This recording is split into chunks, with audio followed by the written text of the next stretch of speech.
তরুণ যুবকরাই হচ্ছে ইসলামের সম্পদ। ইসলামের সম্পদ কে? তরুণ আর যুবকেরা। তোমাদের অবদান ইসলামে সব চাইতে বেশি। মনে রাখবেন যুবকেরা, শোনো, ইসলাম প্রতিষ্ঠিত হয়েছে তোমাদের রক্তের উপরে। কাদের রক্তের উপরে? যুবকদের রক্তের উপরে। যারা ইসলাম প্রথম কবুল করেছিলেন তারা কিন্তু বুড়ো ছিলেন না কেউ।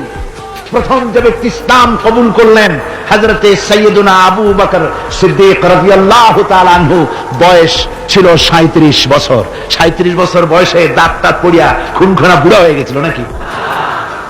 হযরত ওমর ইসলাম যখন কবুল করেন তখন তিনি ছিলেন 26 বছরের টকবকে যুবক।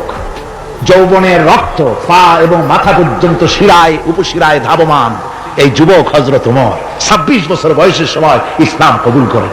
হযরত আব্দুর রহমান বিন আউফ যখন ইসলাম কবুল করেন বয়স ছিল মাত্র 17 বছর। হযরত আলী যখন ইসলাম কবুল করেন তখন বয়স ছিল মাত্র 8.5 বছর।